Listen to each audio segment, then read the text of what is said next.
ஸ்ட்ரெஸ்ஸுனால கூட hair fall வரும். அப்போ டீஸ்ட்ரெஸ் பண்ணலாம், யோகா பண்ணலாம், மெடிடேஷன் பண்ணலாம், இல்லை கோவில், சர்ச்சு, இல்லை மாஸ்க் அந்த மாதிரி போயிட்டு வரலாம். பால் ஒரு நாளைக்கு 400 ml, ஏன்னா பால்லையும் ப்ரோட்டீன் இருக்குது. ஒரு குவார்ட்டர் ப்ரோட்டீன் உங்களுக்கு பால்லேருந்து வந்துடுது. ஒர்க்கு கல்ச்சர்னால ஹேர் ஃபால் ஆகும். அவங்க இருக்கிற ஃபேக்ட்ரி ரொம்ப ஹாட்டாக இருக்கும், ஒர்க் பண்ணுற ஃபேக்ட்ரி, இல்லை அங்கே இருக்கிற கெமிக்கல்ஸ். இப்போ ஃபுட் இண்டஸ்ட்ரியில் வேலை பண்ணுறவங்களாம் அதை பேக்கிங்கில் ஹெல்ப் பண்ணுவாங்க. ஸோ அது சூடாக இருந்தால் தான் அது கெட்டு போகாத இருக்கும். இப்போ பேசிக்காக தமிழ்நாடுவில் பார்த்திங்கன்னா 10 மாதம் சூடு தான். அப்போ அந்த டைமில் இவங்க பழைய சோறு எடுத்தால் பாடி நல்லா கூலாகி அவங்களுக்கு பெனிஃபிட் வரும். இளநீர் குடிக்கலாம், நொங்கு சாப்பிடலாம். இந்த சம்மர் சீசனில் மார்ச், ஏப்ரல், மேல வரும் நொங்கு சாப்பிடலாம். இதெல்லாம் ஃப்ரெஷ்ஷாக சாப்பிட்டா நம்மளுக்கு நல்ல கூலிங் சிஸ்டம் வருது. அண்ட் அது கிடைக்கிற டைமும் சம்மர் டைம். ஸோ யூஸ்வலாக சம்மரில் ஹீட்டில் இவங்களுக்கு ஜாஸ்தி ஆகக்கூடிய கூட வாய்ப்பு. கிளென்சிங் பண்ணி இந்த ஹேரை நல்லா வாஷ் பண்ணி அவங்க மெயின்டைன் பண்ணால் அவங்களுக்கு கூட ஹேர் ஃபால் குறையும். இப்போ பார்த்திங்கன்னா ஸ்கூல் போகிற பசங்க 7 மணிக்கே கிளம்பி போயிடுறாங்க. நிறைய பேர் பிரேக்ஃபாஸ்ட்டை மிஸ் பண்ணிடுறாங்க. அதனால தான் சின்ன குழந்தைகளுக்கு தலைமயிர் நிறைய கொட்ட ஆரம்பிச்சிடுச்சு. ஏன்னா புரத சத்து உள்ள உணவு அவங்களுக்கு போறலை. காலை உணவும் சரியாக சாப்பிட்றதில்ல, மத்தியான உணவில் மிக்சட் ரைஸ் இல்லை அந்த மாதிரி கொடுத்துட்றாங்க, நைட்டு உணவு மாத்திரம்தான் ஒழுங்காக சாப்பிட்றாங்க. இப்போ அடுத்து பார்த்திங்கன்னா மருதாணி எண்ணெய்.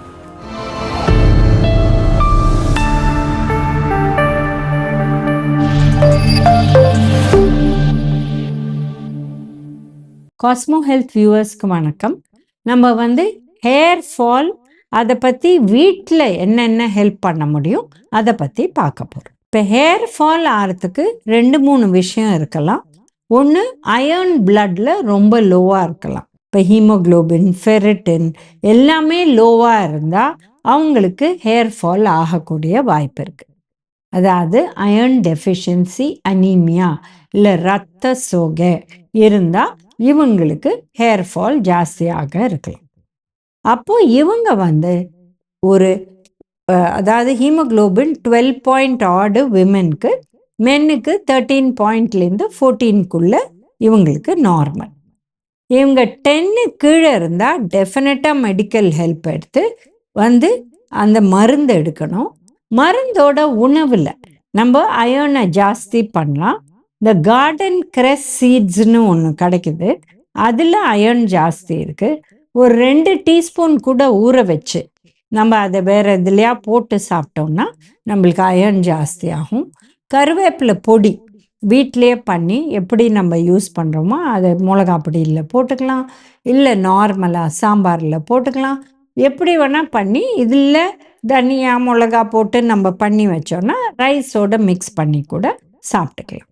ஸோ கருவேப்பிலை ரொம்ப நல்லது. ஸோ அயர்ன் ரிச் ஃபுட்ஸ்னால் இதெல்லாம் தான். இப்போ ட்ராகன் ஃப்ரூட், பீட்ரூட்லாம் நல்ல ரெட் கலர் இருக்குது, இதில் அயர்ன் ஜாஸ்தி இருக்குன்னா நிஜம் கிடையாது, அது கலர் தான், அதில் அயர்ன் ஜாஸ்தி இல்லை. கீரை வகைகள் எல்லாத்துலேயுமே அயர்ன் இருக்குது. முளைக்கீரை, சிறுகீரை, பொன்னாங்கண்ணி கீரை, முருங்கைக்கீரை எல்லாத்துலேயுமே அயர்ன் இருக்குது. ஸோ இதை தவிர ஃபிஷ், சிக்கன் இதில் கூட அயர்ன் இருக்குது. எக்கில் அந்த அளவு கிடையாது. ஸோ ஹீமோக்ளோபின் ப்ராப்ளம்னா ப்ரோட்டீனையும் உணவில் கரெக்டாக எடுக்கணும், அயர்னையும் சரி பண்ணிட்டா அதனால வர ஹேர் ஃபால் குறைஞ்சிடும். இன்னொன்று பார்த்திங்கன்னா உணவில், காலை உணவில் வெறும் இட்லி தோசை சாப்பிட்டுட்டு மதிய உணவில் வெறும் மிக்சட் ரைஸ், லைம் ரைஸ், இல்லை தேங்காய் சாதம், இல்லை தயிர் சாதம். அட்லீஸ்ட் தயிர் சாதமில் சிறிய அளவு ப்ரோட்டீன் வருது தயிர்லேருந்து. பட் தேங்காய் சாதம், எலுமிச்சம்பழ சாதம், புளி சாதத்தில் உங்களுக்கு அந்த அளவு ப்ரோட்டீன் கிடையாது. அண்ட் இது கூட சாப்பிட்றது வெறும் வத்தல், வடாம் அந்த மாதிரி எடுத்துகிட்டு போயிடுறாங்க, வெஜிடபிளும் கிடையாது. ஸோ இந்த மாதிரி வாரத்தில் ஒரு தடவை சாப்பிட்டா ஓகே, பட் ரெகுலராக சாப்பிட்டா விட்டமின், மினரல் ப்ளஸ் ப்ரோட்டீனும் குறைவாயிடும். அதனால் ரெகுலர் உணவில், மதிய உணவில் காயும் இருக்கும், green, orange or red colour காய் வேணும், ப்ளஸ் உங்களுக்கு புரத சத்து, பருப்பு இல்லை அந்த மாதிரி விஷயம் வேணும். இதை தவிர பால் ஒரு நாளைக்கு 400 ml, ஏன்னா பால்லையும் புரோட்டீன் இருக்கு. 100 ml 3.2 grams புரோட்டீன். அப்போ உங்களுக்கு 400 ml 12.8 grams புரோட்டீன் வருது. ஸோ இது ஒன்று, அதாவது 3 பாகத்தில் புரோட்டீனில் பிடிச்சா ஒரு பாகம் கிடச்சிடுது. இல்லை உங்களுக்கு எக்ஸ்ட்ரா புரோட்டீன் தேவைன்னா ஒரு குவார்ட்டர் புரோட்டீன் உங்களுக்கு பால்லேருந்து வந்துடுது. ஸோ இதுவும் முக்கியம். பாலில் B12 வரும் அண்ட் பலவித இதில் பெனிஃபிட்ஸ் இருக்குது. ஸோ இந்த மாதிரி நம்ம hair fall because of vitamin or mineral டெஃபிஷியன்சின்னா இந்த மாதிரி உணவை சரி பண்ணால் வரும்.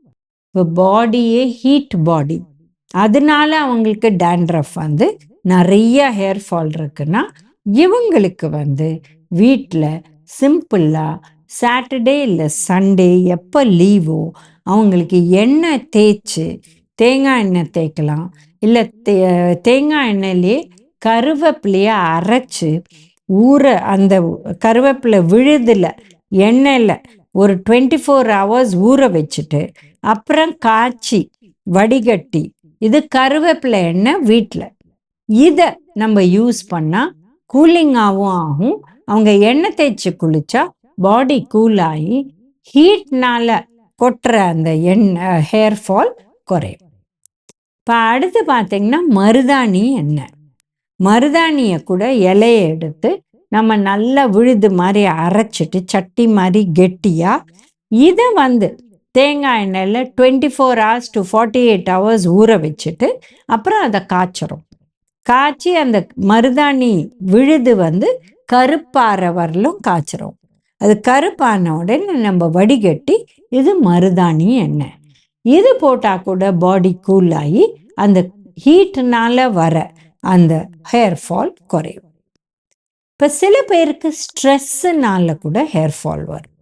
அப்போ டீஸ்ட்ரெஸ் பண்ணலாம், யோகா பண்ணலாம், மெடிடேஷன் பண்ணலாம், இல்லை கோவில், இல்லை இது சர்ச்சு, இல்லை மாஸ்க் அந்த மாதிரி போயிட்டு வரலாம், இல்லை ஸ்பிரிச்சுவல் புக்ஸு படிக்கலாம், இல்லை சாண்டிங் பண்ணலாம், இல்லை மெடிடேஷன் பண்ணலாம். இந்த மாதிரி எது பண்ணாலும் ஒரு 10 minutes a day அவங்க பண்ணால் அப்படியே ஸ்ட்ரெஸ்ஸு குறைஞ்சி ஸ்ட்ரெஸ்ஸுனால வர ஹேர் ஃபால் குறையும். ஸோ உணவில் புரோட்டீன் குறைவாக இருந்தாலும் ஹேர் ஃபால் வரும். விட்டமின் சில பி விட்டமின்ஸ் குறைவாக இருந்தாலும் ஹேர் ஃபால் வரும். இல்லை பார்த்தீங்கன்னா அயர்ன் குறைவாக இருந்தாலும் ஹேர் ஃபால் வரும். ஸோ உணவை சரி பண்ணிட்டு டெஃபிஷியன்சி இல்லாத இருந்தால் அதனால வர ஹேர் ஃபால் குறைஞ்சிடும். பட் மற்றவங்களுக்கு ஸ்ட்ரெஸ்ஸுனால இல்லை ரொம்ப பாடி ஹீட்னால வரவங்களுக்கு அந்த மாதிரி கூட நம்ம குறைக்கலாம். இப்போ பேசிக்காக தமிழ்நாடுல பார்த்தீங்கன்னா 10 மாதம் சூடு தான். அப்போ அந்த டைமில் இவங்க பழைய சோறு எடுத்தால் பாடி நல்லா கூலாகி அவங்களுக்கு பெனிஃபிட் வரும். இளநீர் குடிக்கலாம், நுங்கு சாப்பிடலாம். இந்த சம்மர் சீசனில் மார்ச் ஏப்ரல் மேல வரும் நுங்கு சாப்பிடலாம். இதெல்லாம் ஃப்ரெஷ்ஷாக சாப்பிட்டா நம்மளுக்கு நல்ல கூலிங் சிஸ்டம் வருது. அண்ட் அது கிடைக்கிற டைமும் சம்மர் டைம். ஸோ யூஸ்வலாக சம்மரில் ஹீட்டில் இவங்களுக்கு ஜாஸ்தி ஆகக்கூடிய கூட வாய்ப்பு. இப்போ சில பேருக்கு ஒர்க்கு கல்ச்சர்னால ஹேர் ஃபால் ஆகும். இப்போ பார்த்தீங்கன்னா அவங்க இருக்கிற ஃபேக்ட்ரி ரொம்ப ஹாட்டாக இருக்கும், ஒர்க் பண்ணுற ஃபேக்ட்ரி, இல்லை அங்கே இருக்கிற கெமிக்கல்ஸ். இப்போ ஃபுட் இண்டஸ்ட்ரியில் வேலை பண்ணுறவங்களாம் அதை பேக்கிங்கில் ஹெல்ப் பண்ணுவாங்க. ஸோ அது சூடாக இருந்தால் தான் அது கெட்டு போகாத இருக்கும். ஸோ அது இல்லை அங்கே கிட்ட இருக்கிற அந்த ஃபார்ட்டிஃபிகேஷன் கெமிக்கல்ஸ் அது டஸ்ட்டு இருந்துகிட்டே இருக்கும். இல்லை இந்த மாதிரி இருக்கிறவங்க இவங்களுக்கெல்லாம் ஹேர் ஃபால் ஆகக்கூடிய வாய்ப்பு இருக்குது. ஸோ இவங்க வாரத்தில் 2 தடவை இந்த மாதிரி கிளென்சிங் பண்ணி இந்த ஹேரை நல்லா வாஷ் பண்ணி அவங்க மெயின்டைன் பண்ணால் அவங்களுக்கு கூட ஹேர் ஃபால் குறையும். இப்போ பார்த்தீங்கன்னா ஸ்கூல் போகிற பசங்க 7 மணிக்கே கிளம்பி போயிடுறாங்க. நிறைய பேர் பிரேக்ஃபாஸ்ட்டை மிஸ் பண்ணிடுறாங்க. அதனால தான் சின்ன குழந்தைகளுக்கே தலைமயிர் நிறைய கொட்ட ஆரம்பிச்சிடுச்சு. ஏன்னா புரத சத்து உள்ள உணவு அவங்களுக்கு போறலை.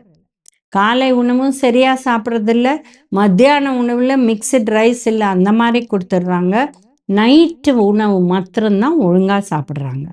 இது 1 வருஷம் 2 வருஷம் இல்லை, 14 வருஷம் அவங்க ஸ்கூல் டைமில் இந்த மாதிரி சாப்பிட்றாங்க. ஸோ அவங்களுக்கு கூட ஹேர் ஃபால் வரத்துக்கு நியூட்ரியன்ட் டெஃபிஷியன்சி தான் காரணம். ஸோ யார் யாருக்கு எதனால ஹேர் ஃபால் ஆகுதுன்னு நம்ம பார்த்துட்டு அது மாதிரி நம்ம ஹோம் ரெமெடிஸ் கொடுக்க முடியும். இந்த வீடியோவில் ஹேர் ஃபால் ப்ரிவெண்ட் பண்ணுறதுக்கு என்னெல்லாம் பார்க்கலான்னு அதை பற்றி பார்த்தோம். இன்னொரு வீடியோவில் மீண்டும் சந்திக்கலாம்.